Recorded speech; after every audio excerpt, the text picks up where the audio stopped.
جاي أدي الواجب نحو بلدي، إن أنا أقدم بنعم أو لا، بس أهم حاجة إن أنا أدي صوتي، لأن ده واجب وطني عليا.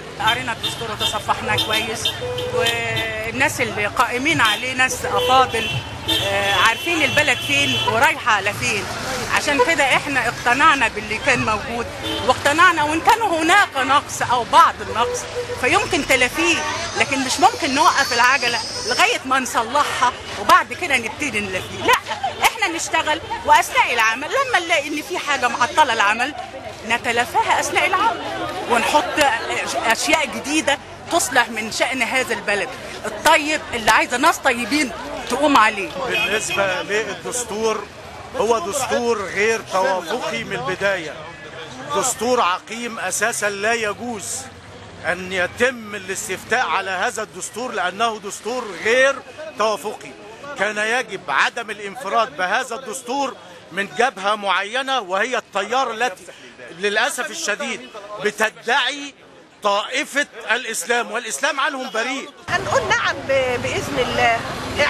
يعني احنا قرانا الدستور وفي حاجات يعني برضو، بس احنا في البيت بنختلف، احنا في البيت بختلف مع ابني مع جوزي كلنا بنختلف مع بعضنا، بس في حاجات لها حل يعني بعد كده ربنا هيسهل. في اختلافات، ما هو ممكن قال ان في ما يجي مجلس الشعب ممكن نعدل اللي هو الحاجه اللي هي فيها اختلاف على اساس ان البلد تمشي. البلد كده دلوقتي واقفه حالها وكل حاجه واقفه حالها، والمشاغبين كتيره ولهم هدف ان الحال ما يمشيش. الاختيار اولا من اول التشكيل لجنه التاسيسيه غلط، فهو من بني على خطا فهو خطا. قريته في باب الحريات كله غير منطقي بالمره. انا قريت الدستور كله 234 ماده، وقريت راي المعارضين وقريت راي الموافقين، وانا بوافق على الدستور لاسباب كتيره جدا. اول سبب اللي هو الاستقرار، اللي هم الجبهه اللي هم بتقول الاستقرار هذا يعني شيء مزعوم. لا، حقيقي احنا المنصوت نعمل الدستور هيحصل استقرار في البلد. احنا مش موافقه على الدستور لانه ما بينصش، ما جابش حاجه على الناس الغلابه. احنا عايشين في غلا وبنعيش زي الزفت. احنا معلش جوزي شغال باليومين، الدستور عمل لي ايه؟ انا يوم الثوره مات، احنا مش لاقيين ناكل ولا لاقيين نشرب. قريت ومش موافقه عليه. الرئيس بيتكلم كله مقتنع على الاخوان، كله بيتكلم على الاخوان ونسيبه. فين احنا؟ فين الناس الغلابه؟ ما بيبصش للاموال اللي شغالين باليومين. في معظم المواد الخلافيه الموجوده في الدستور اللي بيختلف عليها الحزب الحاكم مع المعارضه يعني. بالنسبه لي ما فيش الماده اللي بتجبرني اني اقول لا، بس مثلا 3 4 مواد خلافيه ممكن تعدل بعد كده. انا غير راضي عنه اطلاقا بشكل وموضوع. حتى قوانين الدستور نفسها تفسيرها يوحي ان في شيء ما هيتم بعد الحريات بالذات، بودي الحريات وبعدين الشريعه. اذا كنا هم بيختلفوا فيها على الشريعه، احنا بنختلفوا على الشريعه.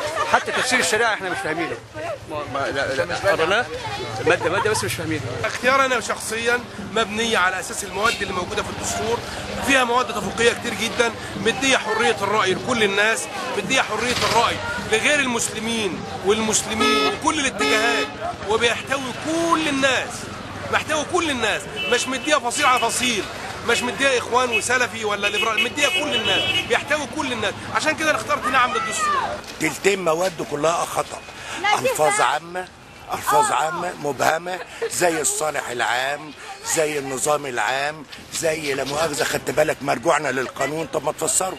الدستور ده عقد اجتماعي بين الوطن، بين الشعب وبين الحاكم. الحاكم اصلا عايز يقتصر بفصيل من الشعب للسلطه، استئثار بالسلطه. حط رؤوس للقوات المسلحه اخوان، رؤوس للداخليه اخوان، رؤوس في مفاصل الدوله اخوان. ما دخلش حاجات كتير. اقصى 75 او 80% فصيل من البلد، خدت بالك انت، يجنبهم. الدستور ده يهم الشعب المصري كله، وهذا الدستور هو اللي هيحدد لنا الطريق إلى المستقبل.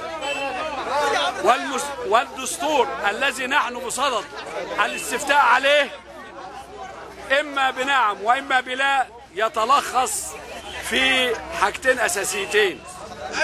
هو أولا حافظ على الشريعة الإسلامية المصدر الرئيسي للتشريع، ويمتاز عن الدساتير السابقة أنه قلص قلص صلاحيات رئيس الجمهوريه. اقول لا طبعا، علشان دلوقتي الدستور الجديد ده قريناه هنا فيه 34 ماده بتخلي الرئيس ده يبقى ديكتاتور، واحنا ما احناش عايزين واحد ديكتاتور، احنا عايزين واحد عشان مصلحه الشعب كلها، مش عايزين واحد لوحده هو اللي يستأثر بالسلطه ويتحكم فينا.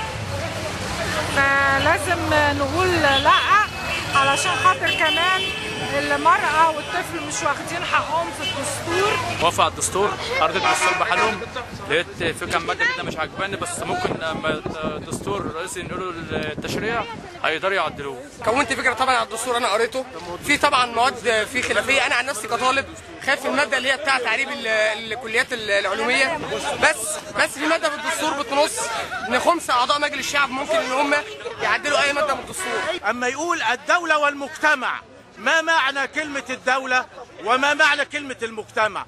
الدولة هي عبارة عن كافة مؤسسات بتحكمها، دي منظومة. أما يجي يقول لي والمجتمع، إذن هيدخل لي هيئات، الهيئات دي اللي هي خاصة بالأمر بالمعروف والنهي بالمنكر وأفلام، هيجي يقول لي ده الدستور ده كان مقصدنا. لابد أن يكون الدستور قاطع وجازم للجميع. هناك مجموعة أكاذيب بتطلق في الفضائيات بيستخفوا بعقول الشعب المصري، وبيستخفوا يعني ما يقول لك ايه، الدستور يلزم او يجبر تشغيل الاطفال. مين اللي قال الكلام ده؟ الدستور بيقول يحظر تشغيل الاطفال الا في اعمال تناسب اعمارهم ولا تمنعهم عن التعليم. بيتكلموا عن ماده المجتمع اللي هي موجوده في الماده 11، ومكتوب كده تحرص الدوله او المجتمع على الالتزام بالطابع الاصيل للاسره المصريه. يقولوا لا، ده من خلال هذه الماده هيعملوا هيئات الامر بالمعروف والنهي عن المنكر. في اخر الماده مكتوب كل ذلك وفقا للقانون، يعني القانون هو اللي هينظم مين اللي هيطبق الماده ومين اللي يعني هو المفروض اصلا الماده دي كان المجتمع هو اللي يقوم بيها، الدوله مالهاش دور في تربيه الناس والاخلاق والدين والكلام ده كله.